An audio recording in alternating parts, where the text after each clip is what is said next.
Tim here from Caravan World. We're at Lake Ngambie for MSA's Caravan of the Year, and we've assembled a crack team of judges in Caroline Jasinski, John Ford, Malcolm Street and me. And today we're going to take you through this Titan Blackhawk 490. It's a hybrid with bunks.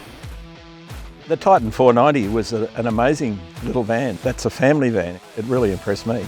What did you think of it for value for money, Tim? I think it was exceptional, John. It's not a big van, and at just under $87,000 you might start thinking to yourself, well, I could buy a 21-foot van for that sort of money. But this 490 is just packed to the rafters with a good build quality, or a good build methodology as well as quality, and just some little features I really liked, particularly the upgrade, the power pack upgrade. I just think it just brings that particular van to another level. And I think, yeah, it's done nice and simply.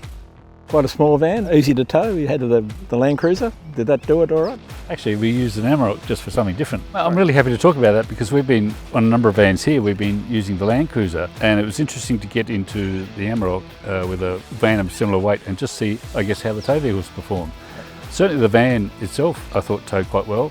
Very little twitch, a little bit of fore and aft, but I think that was mainly due to the tow vehicle rather than the van. It's interesting when it gave us, the Amarok I guess had a slightly rougher ride, a little more obvious.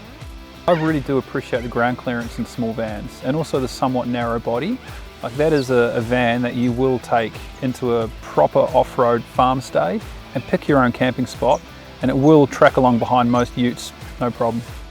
Suitability for intended touring, Caroline. I think there's so many options here. It's meant for small families. It's got the double bunk beds. You come in, there's a bed up the front, goes across. But as you come in, there's a lounge on one side, bunk beds on the other. So you've got a young family with small kids, you've got storage and stuff. There's enough storage for a family to get away for a short time, or there's enough storage and livability space suitable for a couple if they want to get away.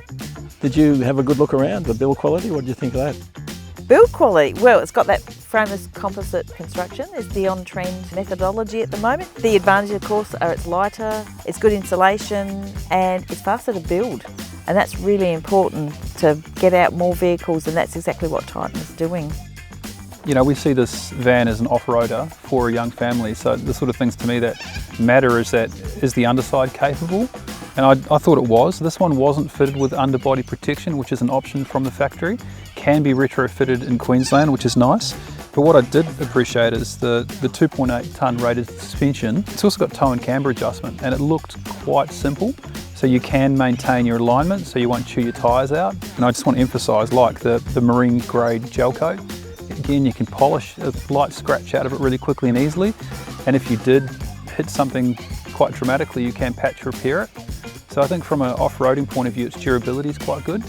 Customer care, Mal. Titan's customer care is certainly quite impressive. Their warranty is 3 years on the Caravan build, 5 years on the Caravan chassis, and a 10-year water dust ingress. The additional feature I like was they had a fairly comprehensive booklet about not only the manufacturer's responsibilities, but I guess the user responsibilities. Now, hybrid, it's all about getting away from a caravan park by yourself, so can this little van do that? You see a van like the 490 on the side of the road, and it screams off-road. So it has to be able to back it up in terms of self-sufficiency.